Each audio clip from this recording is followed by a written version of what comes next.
ರೈತ ಬಾಂಧವರೆಲ್ಲರಿಗೂ ನಮಸ್ಕಾರಗಳು. ಕರ್ನಾಟಕ ಮಾರುಕಟ್ಟೆಯ ರಾಗಿ ಯಾವ ಮಾರುಕಟ್ಟೆಯಲ್ಲಿ ಎಷ್ಟು ರೇಟು ನಡೆದಿದೆ? ತುಂಬ ಸ್ನೇಹಿತರು ಚಾನಲನ್ನು ಸಬ್ಸ್ಕ್ರೈಬ್ ಮಾಡದೆ ವಿಡಿಯೋವನ್ನು ನೋಡ್ತಾ ಇದ್ದರೆ ದಯವಿಟ್ಟು ಚಾನಲನ್ನು ಸಬ್ಸ್ಕ್ರೈಬ್ ಮಾಡಿಕೊಳ್ಳಿ, ವಿಡಿಯೋವನ್ನು ಲೈಕ್ ಮಾಡಿ ಮತ್ತು ಶೇರ್ ಮಾಡಿ. ದಿನಾಂಕ 18 ಸೆಪ್ಟೆಂಬರ್ 2025 ರಾಗಿ ಬೆಲೆಗಳ ವಿವರಣೆ.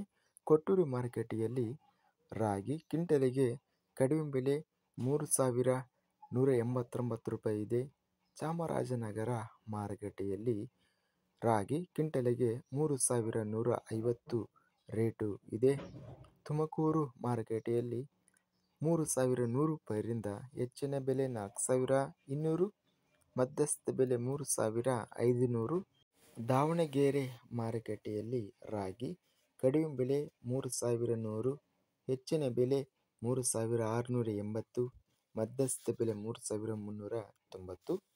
ಬೆಂಗಳೂರು ಮಾರುಕಟ್ಟೆಯಲ್ಲಿ ರಾಗಿ ಕಡಿಮೆ ಬೆಲೆ 4,200 ರೂಪಾಯಿಯಿಂದ ಹೆಚ್ಚಿನ ಬೆಲೆ 4,800, ಮಧ್ಯಸ್ಥ ಬೆಲೆ 4,500. ಶಿವಮೊಗ್ಗ ಮಾರುಕಟ್ಟೆಯಲ್ಲಿ ರಾಗಿ 4,700 ರೂಪಾಯಿ ರೇಟು ನಡೆದಿದೆ. ಹರಪನಹಳ್ಳಿ ಮಾರುಕಟ್ಟೆಯಲ್ಲಿ ರಾಗಿ ಕ್ವಿಂಟಲಿಗೆ 3,100 ರೂಪಾಯಿಯಿಂದ ಹೆಚ್ಚಿನ ಬೆಲೆ 3,336, ಮಧ್ಯಸ್ಥ ಬೆಲೆ 3,293.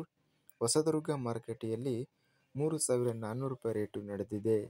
ಸಜ್ಜೆ ಬೆಲೆಗಳ ವಿವರಣೆ. ಕಲಬುರಗಿ ಮಾರುಕಟ್ಟೆಯಲ್ಲಿ ಸಜ್ಜೆ 1,800 ರೂಪಾಯಿಯಿಂದ ಹೆಚ್ಚಿನ ಬೆಲೆ 2,500 ರೂಪಾಯಿ, ಮಧ್ಯಸ್ಥ ಬೆಲೆ 2,200. ಕುಷ್ಟಗಿ ಮಾರುಕಟ್ಟೆಯಲ್ಲಿ 2,100 ರೂಪಾಯಿಯಿಂದ ಹೆಚ್ಚಿನ ಬೆಲೆ 2,300 ರೂಪಾಯಿ, ಮಧ್ಯಸ್ಥ ಬೆಲೆ 2,200 ರೂಪಾಯಿ. ಕೊಟ್ಟೂರು ಮಾರುಕಟ್ಟೆಯಲ್ಲಿ 1,321ರಿಂದ ಹೆಚ್ಚಿನ ಬೆಲೆ 2,036, ಮಧ್ಯಸ್ಥ ಬೆಲೆ 1,761. ಬೆಂಗಳೂರು ಮಾರುಕಟ್ಟೆಯಲ್ಲಿ ಸಜ್ಜೆ ಕ್ವಿಂಟಲಿಗೆ ಕಡಿಮೆ ಬೆಲೆ 3,000 ರೂಪಾಯಿಯಿಂದ ಹೆಚ್ಚಿನ ಬೆಲೆ 3,200, ಮಧ್ಯಸ್ಥ ಬೆಲೆ 3,100. ಬಳ್ಳಾರಿ ಮಾರುಕಟ್ಟೆಯಲ್ಲಿ ಸಜ್ಜೆ ಕ್ವಿಂಟಲಿಗೆ ಕಡಿಮೆ ಬೆಲೆ 1,509ರಿಂದ ಹೆಚ್ಚಿನ ಬೆಲೆ 2,288, ಮಧ್ಯಸ್ಥ ಬೆಲೆ 1,933.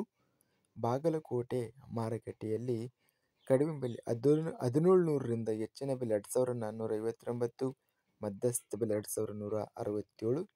ಮುಂಡರಗಿ ಮಾರುಕಟ್ಟೆಯಲ್ಲಿ ಸಜ್ಜೆ 1,869 ರೂಪಾಯಿ ರೇಟಿದೆ. ರಾಮದುರ್ಗ ಮಾರುಕಟ್ಟೆಯಲ್ಲಿ ಕಡಿಮೆ ಬೆಲೆ 1,851ರಿಂದ ಹೆಚ್ಚಿನ ಬೆಲೆ 2,089, ಮಧ್ಯಸ್ಥ ಬೆಲೆ 2,009. ಹಗರಿಬೊಮ್ಮನಹಳ್ಳಿ ಮಾರುಕಟ್ಟೆಯಲ್ಲಿ ಕಡಿಮೆ ಬೆಲೆ 1,850ರಿಂದ ಹೆಚ್ಚಿನ ಬೆಲೆ 1,980 ರೂಪಾಯಿ, ಮಧ್ಯಸ್ಥ ಬೆಲೆ 1,950. ಇದಿಷ್ಟು ಕರ್ನಾಟಕ ಮಾರುಕಟ್ಟೆಯ ರಾಗಿ ಹಾಗೂ ಸಜ್ಜೆ ಬೆಲೆಗಳ ವಿವರಣೆ. ಇಂಥ ತಾಜಾ ಮಾರುಕಟ್ಟೆಯ ಬೆಲೆಗಳ ವಿವರಣೆಗಾಗಿ ನಮ್ಮ ಚಾನಲನ್ನು ಕೂಡಲೇ ಸಬ್ಸ್ಕ್ರೈಬನ್ನು ಮಾಡಿಕೊಳ್ಳಿ, ಪಕ್ಕದಲ್ಲಿರುವ ಗಂಟೆ ಸಿಂಬಲವನ್ನು ಪ್ರೆಸ್ ಮಾಡಿ. ಹೀಗೆ ಮಾಡಿದರೆ ನಾವು ಅಪ್ಲೋಡ್ ಮಾಡುವ ಪ್ರತಿ ವಿಡಿಯೋಸ್ ನೋಟಿಫಿಕೇಶನ್ ಆಗುತ್ತವೆ. ಈ ವಿಡಿಯೋವನ್ನು ಲೈಕ್ ಮಾಡಿ, ಸ್ನೇಹಿತರಿಗೆ ಮತ್ತು ರೈತ ಬಾಂಧವರಿಗೆ ಶೇರ್ ಮಾಡಿ. ಧನ್ಯವಾದಗಳು.